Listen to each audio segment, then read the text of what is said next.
Goeiemôre vriende, op hierdie mooi woensdagoggend, die 26ste November 2025, so in die middel van die week. Ek dink vir die ouers sien ook seker 'n bietjie uit dat die vakansie moet kom vir die kinders of nie.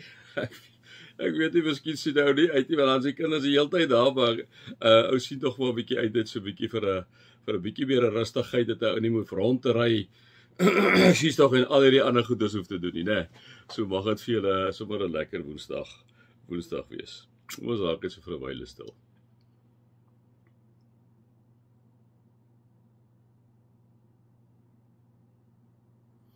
Drie enige God, dankie vir die liefde en u trou in ons lewens. Amen. Vriende, mag daar vir julle genade en vrede en oorvloed wees omdat julle God ken, Jesus ken en die Heilige Gees ken. Vriende, ons is al steeds hier so in Filippense, Paulus wat praat, 'n gemeente waarvan hy hou. Dit was die eerste gemeente op Europese bodem gewees, het ons gelees. Dit is Romeinse soldate, ex-Romeinse soldate, afgetrede Romeinse soldate wat hier so bly. Dit is eintlik vir hulle eintlik al vir 'n beloning gewees omdat hulle in die weermag gedien het, maar ook dan 'n buffer as daar mense vir hulle wil aanval. Het ons gemekaar sê 61 na Christus die brief geskrywe, vriende. Paulus het op hierdie stadium in die tronk wanneer hy die brief skryf. Hy's soos die Engelsman sê fond van hierdie gemeente, en dan lees ons vriende, wanneer hy sommer kom met ons praat hierso in Filippense 2, waar hy kom sê, weet jy, dieselfde gesindheid moet in julle wees as wat daar in Jesus was. Net voor dit in Filippense 1 sê hy vers 27, hoofsaak is dat julle lewenswandel in ooreenstemming met die evangelie van Christus sal wees, né?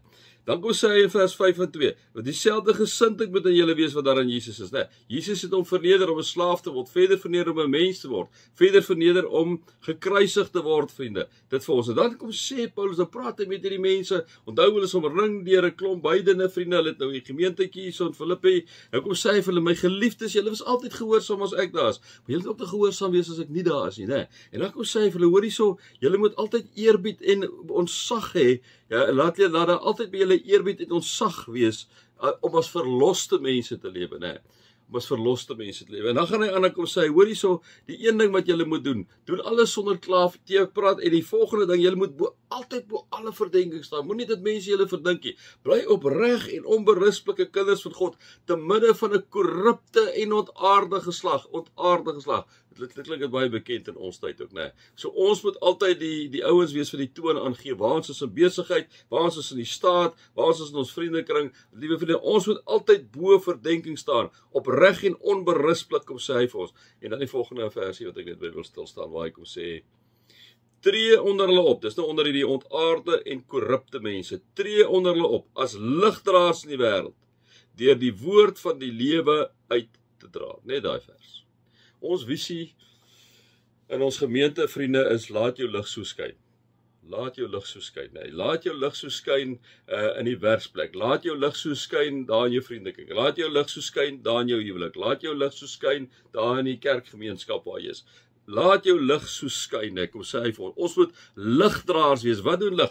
Lig val, maak donkerder lig, liewe vriende. Lig ontbloot goed. Daarom kom sê hy, julle moet bo alle verdenking staan, opreg en onberispelik lewe. Julle moet so lig wees dat dit op die donker patches val en dit ontbloot om te sê, nee, maar wat se nonsens gaan hier so aan, hè? Julle moet ligdraers wees in die wêreld deur die woord van die lewe uit te dra. Wat is die woord van die lewe? Dis Jesus Christus.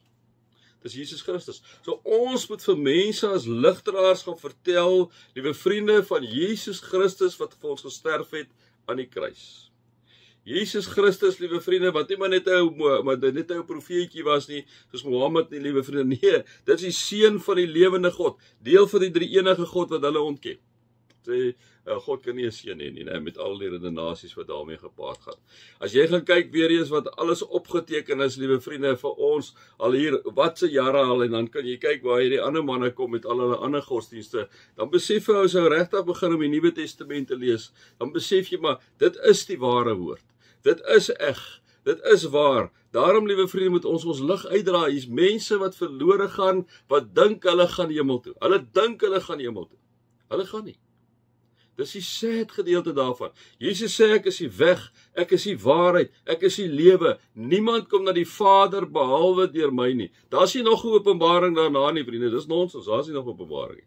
Die getuies dat hierdie openbaring die openbaring is so oorvloedig. Ek wil nie ek sal op al weer 'n bietjie vir julle vertel daarvan, vriende, maar dis oorvloedig.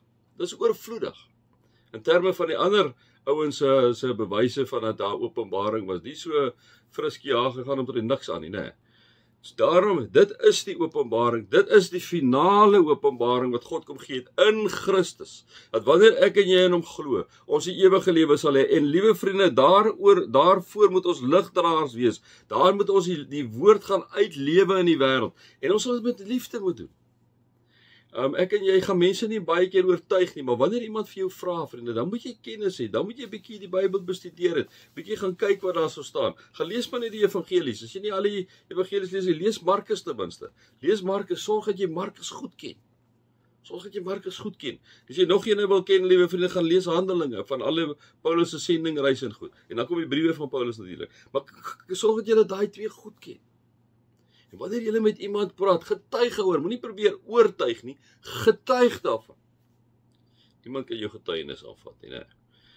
So ek en jy, sê Paulus vir hierdie mense in daai tyd al, julle moet as ligdraers in die wêreld optree deur die woord van die lewe uit te dra. Kom sê, en dan sê hy die volgende vers, hy praat oor homself, hy sê, dan sal ek op die dag van Christus se koms rede hê om trots te wees, omdat dit sal blyk dat ek my nie verniet ingespan het nie, en nie verniet geswoeg het nie. Julle geloof is 'n offer in diens van God. Selfs al word my bloed daarby as drankoffer uitgegiet, is ek daaroor bly. Ja, as ek saam met julle almal bly, om dieselfde rede moet julle ook bly wees. Ja, saam met my bly wees. Kom sê Paulus vir jou en vir my volgende. My 5 sent vriende. Mag julle God se liefde ervaar, Jesus se genade ervaar en die Heilige Gees se teenwoordigheid ervaar.